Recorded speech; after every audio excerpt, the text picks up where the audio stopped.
ọ̀dọ́ àwọn ọmọ ẹ̀kúnyàsí máa ń kó bá àlàǹsẹ̀ yẹn àwọn ẹ̀kúnyàsí àti òǹkà lọ́dọ̀. Jùmọ̀ àwọn tí ẹ̀kúnyàsí yìí náà òbí ẹ̀nìm. Tàbí sọ bí wọ́n náà wọ́n ìdìbò ni à sọ́bí náà ò ní o. Nàná ó bá kòtòkó ẹ̀yìn fi ọ̀dà Thursday.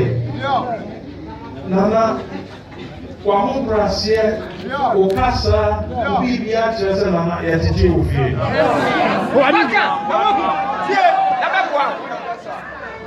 Nana wakɔ school, nana wakɔ bra, nana wowɔ nnwuma, nana woni nnwuma anka Ghana nyinaa international airport ɛwɔ ha no yɛnka sɛ nsuo ɛwɔ hɔ nyinaa no yɛde hɔ dwuma nyinaa hyɛ wo nsa sɛ ma nsuo mmra Kotoka international airport. Nana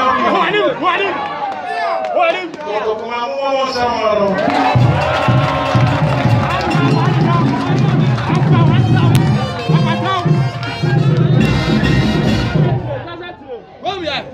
Nana Oba yẹn kyerɛ asomedwe nante yie mmerɛ biara ɛfrɛ wo no the last time one Oba me fie na nana onam kwan so ɛkɔ fie na bɔbɛyɛ du baako ɛna mefrɛ wo sɛ panin bi pɛ sɛ ɔbɛ me fie na wobɛtumi apa na dudu baako nana tu kaa baa me fie bɛtena hɔ ama dumienu ne fa koraa ɛbɔe ansa na ɛwɔ firi fie na wokɔ ɛkwease nansɛn wosii kwan so kɔ ɛkwease ana mefrɛ wo sɛ nana yɛse yɛyɛ biribi ɔkɔforodua bɛka me ho na yɛnkɔ na ade asa a na wɔ sɛ woduru fie ɛkwease nana wosan wɔkyi ɛsan ba akɔforodua kama anadwo no wokɔduru fie na wobɛyɛ no mmienu nana wobɛwura a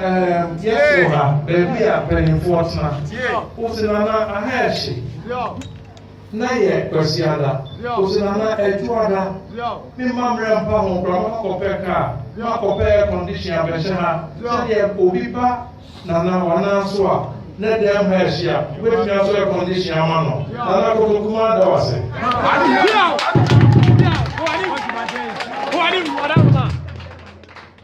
nana no abasobɔ no nyɛ sɛ yɛbɔ ama obi de ahoahoa ne ho anaasɛ obi de akeka ne mpaboa so anaasɛ obi de afira ntoma kɛseɛ na mmom ɛyɛ nipa ko no adwuma a ɔbɛyɛ som kotokuman ɛna yɛnti yɛbɔ n'aba so nana ɛntu kotokuman ɛhyɛ wɔ animuonyam no adwuma no wakyerɛ sɛ wobɛtumi ayɛ dodo enti ɔfiri ɔkyena ɛkɔ no wobɛkɔ na wakɔ akɔkɔ mpanimfoɔ amanneɛ bɛpɛ sɛ ɔmo de wobɛba na woba a wobɛsuane na wagye tumi sɛ nana kotoku na sonka hene kotoku sonka hene no nana atakyi adwuma ɛyɛ wo dea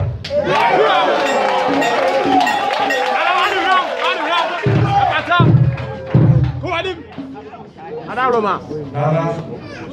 Yeah, there was one. Now, Nana Jasmine, if it is our swap, it's almost a dear or some Africa. Yeah, the old cannon.